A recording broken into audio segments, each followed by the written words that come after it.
సర్వోన్నతుడును సర్వశక్తిమంతుడును జీవాధిపతి అయిన యేసుక్రీస్తు పరిశుద్ధ నామమున ఈ ఉదయకాల శుభములు మీకు తెలియజేయుచున్నాను. ఇది నా దేవుని యొక్క వానము. సామెతల గ్రంథము 13వ అధ్యాయము 18వ వచనము. అవును ప్రియులారా, ఎవరైతే గద్దింపుకు లోబడి వారి యొక్క ప్రవర్తనను, వారి యొక్క జీవిత విధానాన్ని మార్చుకుంటారో వారు ఘనత నొందుతారు అని దేవుని యొక్క వాక్యం సెలవిస్తుంది. అందుకనే సామెతల గ్రంథంలో, నా కుమారుడా, నీ యొక్క తల్లి గద్దింపును త్రోసివేయవద్దు, ఆ మాటకు లోబడు అని అనేక సందర్భాల్లో ఉన్నది ప్రియులరా. కాబట్టి గద్దింపు అనేది మన యొక్క జీవితాల్ని సరిచేసేదిగా ఉంటుందే తప్ప అది మనలను హేళన చేసేదిగా ఉండదు. అందుకనే దావీదు భక్తుడు కూడా తనకి కీర్తనలో రాస్తూ, నీతిమంతులు నన్ను కొట్టుట నాకు ఉపకారము, వారు నన్ను గద్దించుట నాకు తైలాభిషేకము, నేను అట్టి అభిషేకాన్ని తోసివేయకుందునుగాక అంటాడు.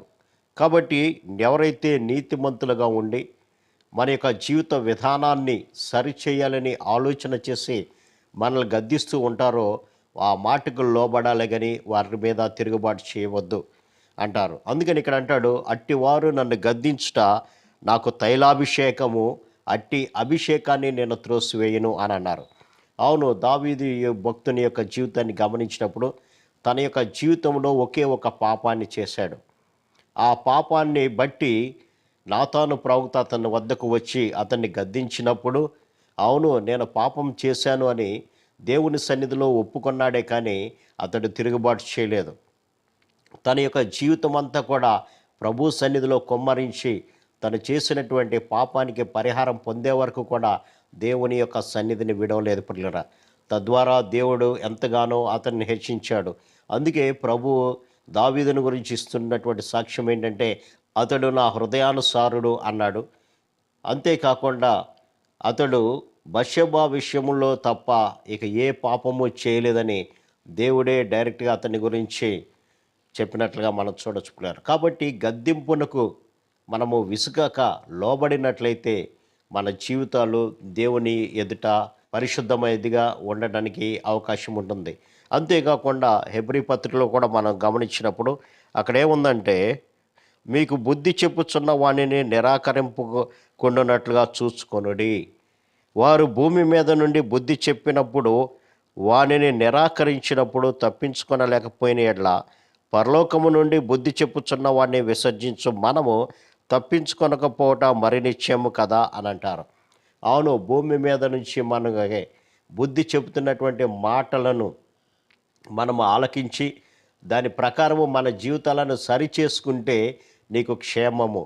ఒకవేళ వినకపోతే నీ ఇష్టం వచ్చినటువంటి రీతిలో ప్రవర్తిస్తూ ఉంటే, భూమి మీద చెప్పేటువంటి మాటలే వినకపోతే పరలోకం నుంచి ప్రభు చెప్తున్నటువంటి మాటలు నీవు అసలు వినవు కదా, అట్లాంటప్పుడు శిక్ష నీ మీదకి వస్తుంది అని దేవుని యొక్క వాక్యము సెలవిస్తుంది పిల్లరా.